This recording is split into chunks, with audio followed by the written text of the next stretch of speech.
আমন্ত্রণ দীপ্ত সংবাদে আপনাদের সাথে আছি আমি ইয়াসমিন সুমনা।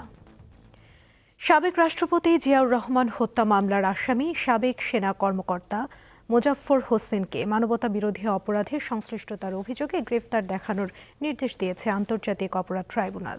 তাকে দুপুরে বিচারপতি নজরুল ইসলাম চৌধুরীর নেতৃত্বাধীন ট্রাইব্যুনাল ২-এর এজলাসে তোলা হলেও এ আদেশ দেয় আদালত। এ সময় মোজাফফর হোসেনকে ২ দিন জিজ্ঞাসাবাদের অনুমতি দেয় ট্রাইব্যুনাল। তবে মোজাফফর হোসেন সেনাবাহিনীর হেফাজতেই থাকবেন। এর আগে সকালে সেনাবাহিনীর গাড়িতে করে তাকে ট্রাইব্যুনালে আনা হয়। গত মঙ্গলবার প্রসিকিউশনের আবেদনের পরিপ্রেক্ষিতে মোজাফফরকে ট্রাইব্যুনালে হাজির করার নির্দেশ দেওয়া হয়। অভিযোগে বলা হয়, সাবেক সেনা কর্মকর্তা মাসুদ উদ্দিন চৌধুরীর সঙ্গে বিগত ১৬ বছর যোগাযোগ রেখে মোজাফফর হোসেন মানবতা বিরোধী অপরাধ সংগঠিত করেছেন।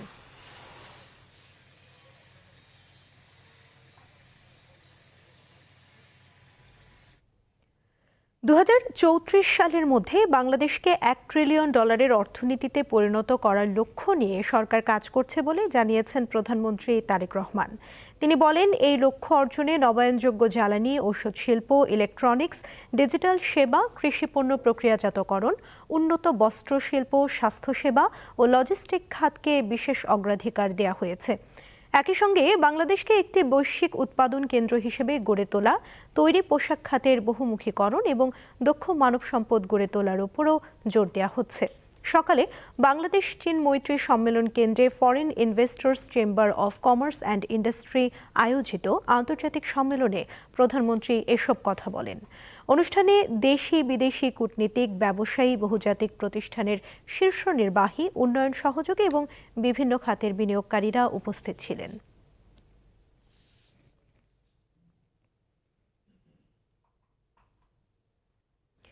প্রধানমন্ত্রী তারেক রহমান এবং বিদায়ী নৌবাহিনী প্রধান অ্যাডমিরাল এম নাজমুল হাসান নবনিযুক্ত নৌবাহিনী প্রধান রিয়ার অ্যাডমিরাল খন্দকার মিসবাহ উল আজিমকে ভাইস অ্যাডমিরাল পদমর্যাদার র্যাঙ্ক ব্যাজ পরিয়ে দিয়েছেন। সকালে ঢাকা সেনানিবাসের সশস্ত্র বাহিনী বিভাগে প্রধানমন্ত্রীর অফিসে আয়োজিত এক অনুষ্ঠানে এই র্যাঙ্ক ব্যাজ পরানো হয়।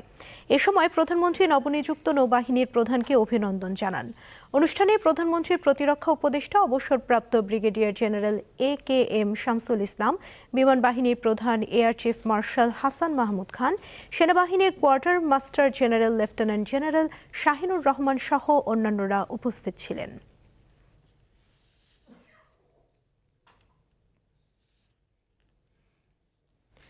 কুড়িগ্রামে ধরলা, দুধকুমার ও তিস্তা নদীর পানি ধীর গতিতে কমতে শুরু করেছে। ব্রহ্মপুত্রের পানি ৩টি পয়েন্টে স্থিতিশীল থাকায় জেলার সার্বিক বন্যা পরিস্থিতি অপরিবর্তিত রয়েছে। উত্তরের আরেক জেলা গাইবান্ধায় তিস্তা, যমুনা ও ব্রহ্মপুত্র সহ অন্যান্য নদ নদীর পানি ধীর গতিতে কমতে শুরু করেছে। সেই সাথে জেলার সুন্দরগঞ্জের কাপাসিয়া, লালচামার, তারাপুর ও ফুলছড়ি উপজেলার দক্ষিণ রসুলপুর এলাকা সহ কমপক্ষে ৩৫টি স্থানে দেখা দিয়েছে তীব্র নদী ভাঙন। এতে চরম আতঙ্কে দিন পার করছেন নদী পাড়ের মানুষেরা। নওগাঁর প্রধান দুটি নদীর পানি ফের বাড়তে শুরু করেছে, তবে এখন পর্যন্ত কোন পয়েন্টে পানি বিপদসীমা অতিক্রম করেনি।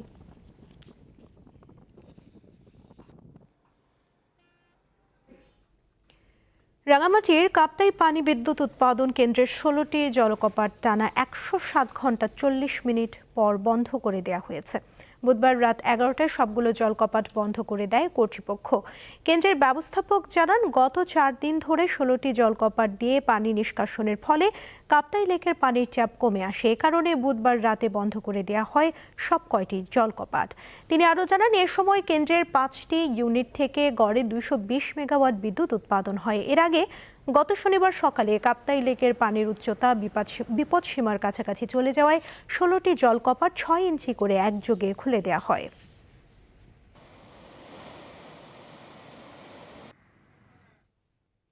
সম্প্রতি বিভিন্ন গণমাধ্যমে প্রকাশিত প্রতিবেদনকে কেন্দ্র করে বেলিসিমো রোটন্ডো আইসক্রিম নিয়ে তৈরি হওয়া বিভ্রান্তি দূর করতে বিজ্ঞপ্তি দিয়েছে কাজী ফুড ইন্ডাস্ট্রিজ। বিজ্ঞপ্তিতে প্রতিষ্ঠানটি জানায়, Bangladesh standards and testing institution BSTI একটি নির্দিষ্ট ব্যাচের পণ্যে মিল্ক সলিডস নট ফ্যাট বা MSNF এর মাত্রা নির্ধারিত মানের চেয়ে বেশি পেয়েছে। তবে কাজী ফুড জানায়, এটি ক্ষতিকর কোনো উপাদান বা অণুজীব সংক্রান্ত বিষয় নয়, বরং এটি নিয়ন্ত্রক মান অনুসরণের একটি বিষয়। বিজ্ঞপ্তিতে আরও বলা হয়, বিষয়টি পুনর্পরীক্ষার জন্য এরই মধ্যে বিএসটিআইতে আবেদন করা হয়েছে এবং সংস্থাটির পরামর্শে পুনর্যাচাই কার্যক্রম চলছে। প্রয়োজনীয় মানোন্নয়ন ও বিএসটিআই এর সব শর্ত পূরণের পর পণ্যটি আবার বাজারে আনার কথা জানিয়েছে কাজী ফুড ইন্ডাস্ট্রিজ।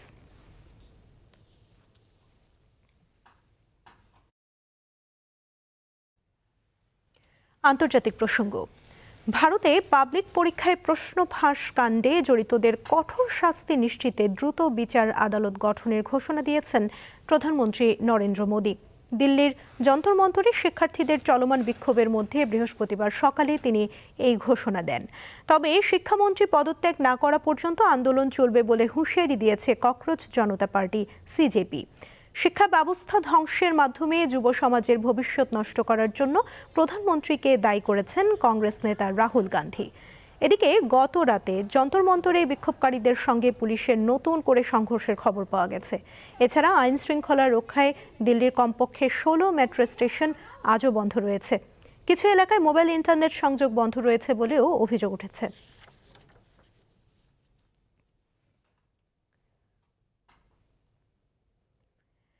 ভারতের রাজধানী দিল্লিতে শিক্ষার্থীদের শান্তিপূর্ণ বিক্ষোভে পুলিশের নির্যাতনে ক্ষোভ প্রকাশ করেছেন দেশটির বিনোদন জগতের তারকারা। তাদের অনেকে আবার সংহতি প্রকাশ করে রাস্তায়ও নেমেছেন। মেডিকেলে ভর্তি পরীক্ষার নিট টেস্ট কেলেঙ্কারি ইস্যুতে বিক্ষোভে উত্তাল নয়াদিল্লি। গত 3 মে প্রশ্ন ফাঁসের ঘটনায় 21 জন পুনরায় ভর্তি পরীক্ষা নেয়ার পর ফলাফল কারচুপির অভিযোগে রাস্তায় নামেন শিক্ষার্থীরা। জোরালো হয় শিক্ষামন্ত্রী ধর্মেন্দ্র প্রধানের পদত্যাগের দাবি। এই অবস্থায় শিক্ষার্থীদের দমাতে অভিযান চালায় দেশটির পুলিশ, আর এতেই উত্তেজনার পারদ এখন তুঙ্গে। রাজধানী নয়াদিল্লি থেকে উত্তাপ ছড়িয়ে পড়েছে গোটা ভারতে।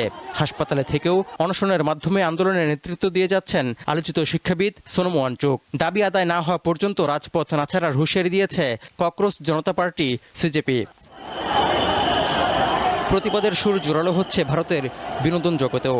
আন্দোলনরত শিক্ষার্থীদের সাথে কণ্ঠ মিলেছেন সঙ্গীত শিল্পী অরিজিৎ সিং, জনপ্রিয় গায়ক হানি সিং এবং আরমান মালিকও সংহতি প্রকাশ করেছেন। শিক্ষার্থীদের উপর পুলিশি অভিযানের ঘটনায় ক্ষোভও প্রকাশ করেছেন এসব সঙ্গীত শিল্পীরা। এর আগে আন্দোলনের প্রতি একাত্মতা প্রকাশ করে রাস্তায় নামেন বর্ষিয়ান অভিনেত্রী শাবানা আজমি ও অভিনেতা প্রকাশ রাজ। সমর্থন জানিয়েছেন অভিনেত্রী পুনম পান্ডে সহ আরও অনেক বলিউড তারকা। শিক্ষার্থীদের সমর্থনে এগিয়ে আসছে বিজেপি বিরোধী রাজনৈতিক দলগুলো। সংহতি প্রকাশ করে রাস্তায় নামায় মঙ্গলবার 2 ঘন্টার জন্য আটক হতে হয় কংগ্রেস নেতা রাহুল গান্ধী ও প্রিয়াঙ্কা গান্ধীকে। ছাড়া পাওয়ার পর শিক্ষামন্ত্রী ছাড়াও স্বরাষ্ট্রমন্ত্রী অমিত শাহর পদত্যাগ এবং প্রধানমন্ত্রী নরেন্দ্র মোদীর ক্ষমা চাওয়া সহ 5 দফা দাবি জানান রাহুল গান্ধী। শিক্ষার্থীদের আন্দোলন উত্তেজনা বাড়তে থাকায় বুধবার দিল্লির 16টি গুরুত্বপূর্ণ মেট্রো স্টেশন সাময়িকভাবে বন্ধ ঘোষণা করা হয়। তৌহিদুর রহমান, দীপ্ত, বার্তাকক্ষ। খেলার খবর। বিশ্বকাপ শেষে এবার টুর্নামেন্টের সেরা একাদশ ঘোষণা করেছে ফিফা। সমর্থকদের ভোটে নির্বাচিত এই একাদশে সবচেয়ে বেশি 3 জন করে রয়েছেন স্পেন ও ফ্রান্স থেকে। রানার্স আপ আর্জেন্টিনা থেকে আছেন 2 জন। এছাড়া ইংল্যান্ড, নরওয়ে ও কেপ ভার্ডের 1 জন করে ফুটবলার জায়গা পেয়েছেন। তবে স্পেনের লামিনে ইয়ামাল এবং ব্রাজিলের কেউ নেই একাদশে। গোলরক্ষক হিসেবে আছেন কেপ ভার্ডের ভোজিনিয়া। রক্ষণভাগে জায়গা পেয়েছেন স্পেনের মার্ক কুকুরেয়া ও পেদ্রো পোরো। আর্জেন্টিনার লিসান্দ্রো মার্টিনেজ এবং ফ্রান্সের দায়ো উপামেকানো। মাঝমাঠে আছেন স্পেনের রদ্রি, ফ্রান্সের মাইকেল অলিসে এবং ইংল্যান্ডের জুড বেলিংহাম। আক্রমণভাগে জায়গা পেয়েছেন আর্জেন্টিনার লিওনেল মেসি, ফ্রান্সের কিলিয়ান এমবাপ্পে এবং নরওয়ের আর্লিং হালান্ড।